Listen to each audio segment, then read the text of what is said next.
My name is Fern, and I'm 52 years old.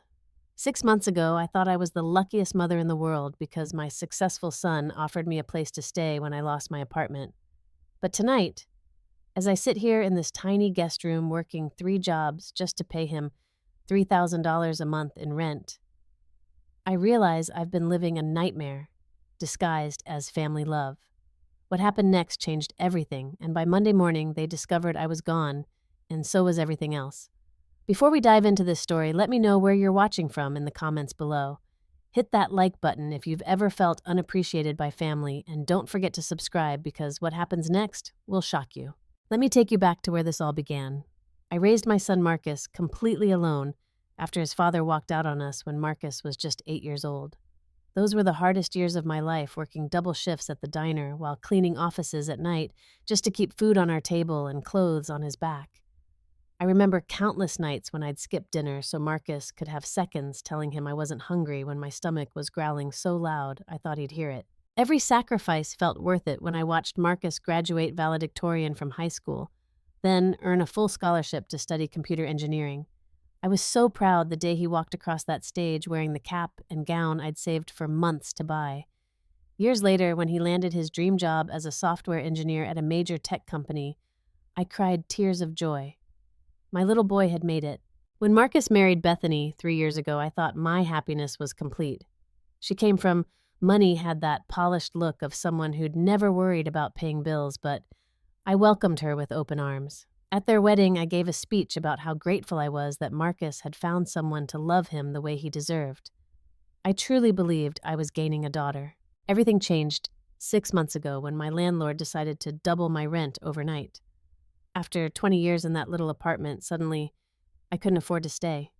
When I called Marcus in tears, explaining my situation, he immediately offered their guest room. "Mom, your family," he said. "We'll figure something out." I packed my few belongings with such gratitude, thinking this was temporary, maybe a month or two until I found something affordable. The first shock came when Marcus handed me a rental agreement the day I moved in. "Just to keep everything official," he explained, avoiding my eyes. $3,000 a month. More than I'd ever paid for rent in my entire life, but I signed it anyway, thinking he knew best. And it was still family helping family. To afford this family rate, I had to take on a third job.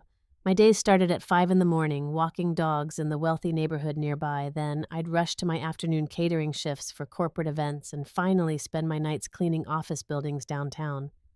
I was working nearly 18 hours a day, coming home exhausted, my joints aching, surviving on maybe 4 hours of sleep. But the money wasn't the worst part. The worst part was how I'd become a stranger in what was supposed to be my temporary home. Bethany made it clear I wasn't welcome in the main living areas when her friends visited. She'd send me little text messages, "Book club tonight, please stay in your room," or "Dinner party, Saturday kitchen off limits after 3 p.m. I started eating all my meals alone in that tiny guest room, heating up frozen dinners on a hot plate I'd bought because using their microwave during peak hours wasn't allowed. The isolation was crushing. Here I was, surrounded by family, yet lonelier than I'd ever been in my life. Marcus, my baby boy who used to run to me with every scraped knee and broken heart, barely acknowledged my presence. When we passed in the hallway, he'd give me a polite nod like I was some tenant he barely knew. No more good morning hugs, no asking about my day, no "I love you, Mom" before bed like when he was little. The humiliation started small. Bethany began charging me extra for utilities, claiming I was using too much hot water. Then I wasn't allowed to park in their driveway anymore because it didn't look professional when they had clients over. If I wanted to have anyone visit, I needed to give 48 hours written notice, and the few times I asked, the answer was always no because they had prior commitments. Every month, Marcus would slip the rent increase under my door like I was any other tenant. First, it went to $3,200, then $3,500, due to inflation and market rates. Each time, I'd work longer hours, take on extra cleaning jobs, push my tired body harder just to keep a roof over my head in my own son's house. The breaking point came on a particularly exhausting Thursday evening. I'd just finished a 12-hour shift cleaning a corporate complex downtown, my back screaming in pain, hands raw from industrial cleaning chemicals. I rushed home because I had to be at a catering job in 2 hours, serving hors d'oeuvres at some fancy corporate retreat.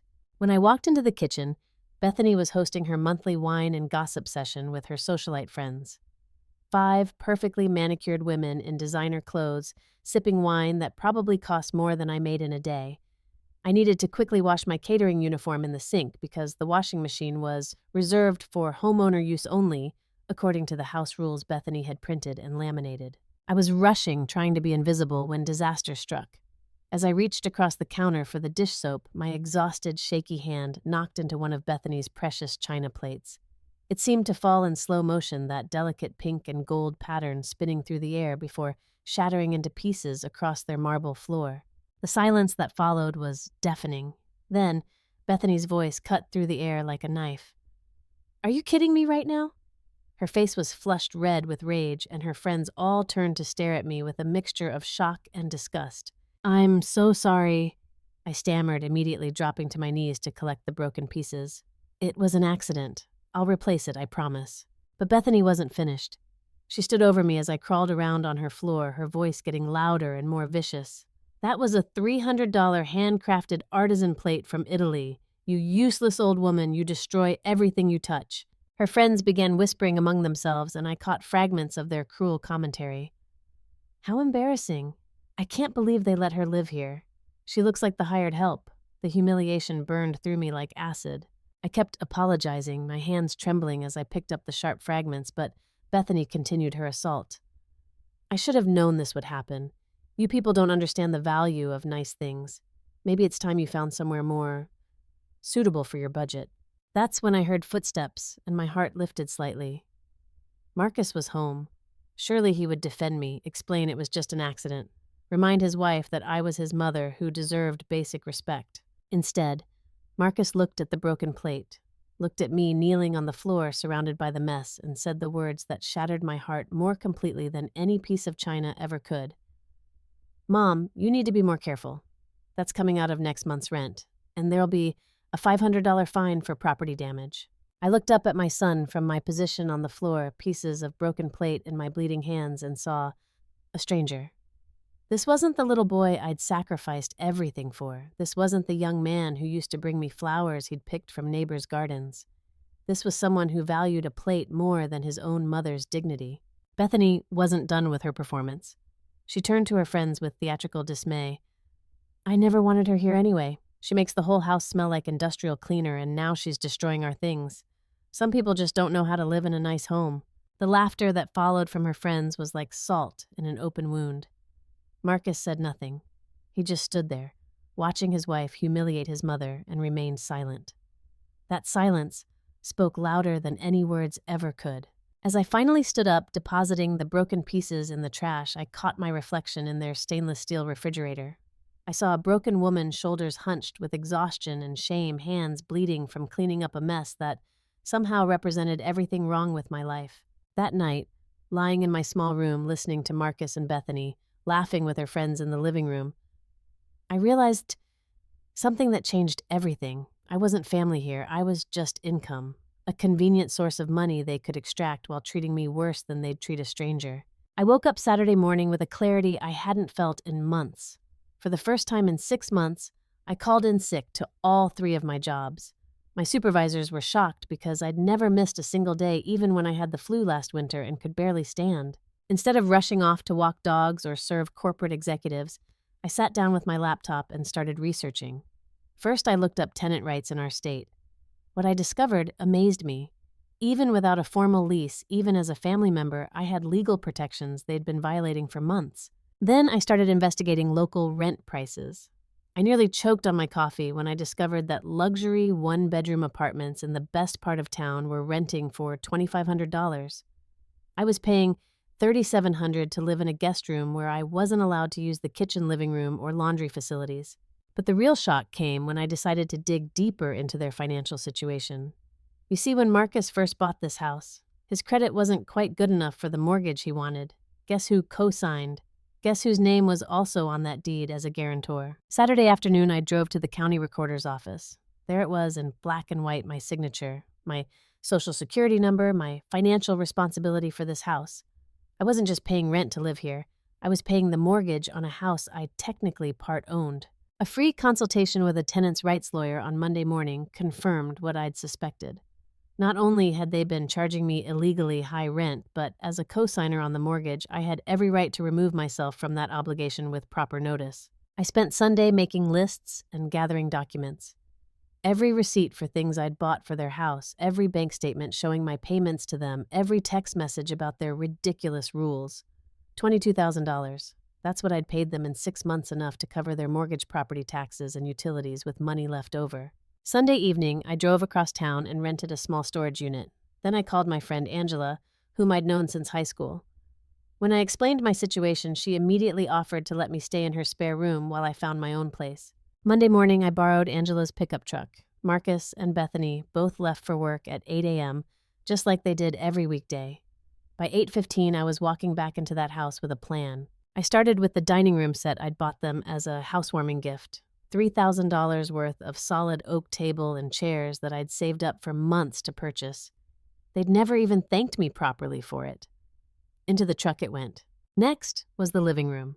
The 65-inch television I'd bought so Marcus could watch his football games. The leather recliner I'd purchased for his birthday. The coffee table end tables and lamps that I'd contributed to make their house feel like a home. All of it went into that truck. The kitchen was particularly satisfying, every pot, pan, dish, and utensil I'd provided. The coffee maker I'd bought because they only had some fancy espresso machine that made terrible regular coffee. The microwave toaster and blender, even the dish towels and oven mitts. I took back my grandmother's quilt from their guest bed, the artwork I'd hung throughout the house to make it feel warmer, and all the cleaning supplies I'd been buying for months to maintain their spotless home. With each item I loaded, I felt lighter. These weren't just possessions. They were pieces of myself I'd given freely, thinking I was contributing to family happiness. Now I understood they were just conveniences they'd taken for granted. The most important thing I removed was paperwork. I left a detailed, itemized list of everything I'd taken, complete with receipts and original purchase prices. $31,000 worth of items I'd contributed to their household over the years. Along with that list, I left a formal 30-day notice of my intention to remove myself as co-signer and guarantor on their mortgage. I'd called their lender that morning. They'd have to requalify for the loan without my income and credit backing them up. My final act was writing a letter to Marcus, not angry or bitter, just honest. I told him how proud I'd been of the man he'd become, how much it hurt to be treated like a burden rather than his mother, and how I hoped someday he'd understand that love shouldn't come with a price tag. I left the letter on the empty dining room table next to their house key and one last cleaning bill. $500 for 6 months of maintaining their home, calculated at standard housekeeping rates. Fair is fair. By Monday afternoon, my phone started ringing. Marcus called 17 times in 3 hours. I didn't answer. Let him experience the panic of coming home to empty rooms and realizing how much I'd actually contributed to his comfortable life. Tuesday morning brought more desperate calls, this time from both of them. The mortgage company had already contacted them about my notice to remove my guarantee. Suddenly, they were facing the reality of qualifying for a $4,000 monthly mortgage payment on just their income, which apparently wasn't as solid as they'd pretended. Wednesday. Marcus showed up at Angela's house. Through the window, I watched him pace on her front porch for 20 minutes before finally leaving. I wasn't ready to face him yet. I needed time to process everything and figure out my own future first. Meanwhile, I was experiencing something I hadn't felt in months: peace. Staying with Angela reminded me what healthy family relationships looked like. She cooked dinner and insisted I join her. We watched movies together on her couch. She asked about my day and actually listened to the answers. For the first time in half a year, I slept through the night. No alarm set for 5 a.m., no aching joints from overwork, no anxiety about walking on eggshells in my own living space. Just deep, restorative sleep. Within a week, I'd found a beautiful one-bedroom apartment in a senior-friendly complex across town. Rent was $1,800, utilities included, with a community garden and weekly social activities. I could afford it comfortably on just 2 part-time jobs instead of the 3 exhausting full-time positions I'd been working. The local library was hiring for a part-time position helping seniors with computer skills. My years of experience and natural patience made me the perfect candidate. For the first time in decades, I had a job that used my mind as much as my hands, and my new colleagues actually valued my contributions. Marcus's calls became increasingly desperate. He left voicemails explaining how much they missed me, how they wanted to work things out, how they realized they'd made mistakes. But Notably absent from any of these messages was an actual apology or acknowledgement of how they'd treated me. It's been 6 months since I left, and I can honestly say I've never been happier. My new apartment feels like home in a way that guest room never did. I've joined the community garden, made friends with my neighbors, and started volunteering at a local food bank. The irony isn't lost on me that I'm now helping other people who found themselves in desperate situations just like I was. Every week I see families torn apart by financial stress, elderly people who've been taken advantage of by relatives, and individuals who've lost their sense of self-worth. I share my story when it's appropriate, and I watch their faces light up when they realize they have more power than they thought. Marcus finally stopped calling about 2 months ago. Through mutual friends, I learned that he and Bethany are struggling financially without my contribution. They had to sell the house and move into a smaller apartment. Bethany apparently wasn't happy about the downgrade and made her feelings very clear. Their marriage is rocky, which doesn't bring me joy, but it does confirm what I suspected. Their relationship was built on comfort and status rather than genuine love. The hardest part of this whole experience has been accepting that I played a role in creating this dynamic. For years, I'd enabled Marcus to take me for granted by always being available, always sacrificing, always putting his needs before my own. I'd taught him that my love came without boundaries, and he'd learned that lesson too well. But I've also learned that it's never too late to change these patterns. At 52, I'm discovering who I am beyond being someone's mother or employee or tenant. I'm Fern, a woman with interests and opinions and dreams that have nothing to do with taking care of other people. Last month, Marcus sent me a letter, a real letter, handwritten, not a text or voicemail. In it, he finally apologized, not just for the plate incident or the excessive rent, but for losing sight of who I was beyond what I could provide for him. He wrote about remembering how I used to sing while cooking dinner when he was little, how I'd help him with homework even though I was exhausted from work, how I'd never missed a single soccer game or school play. He asked if we could meet for coffee, just to talk.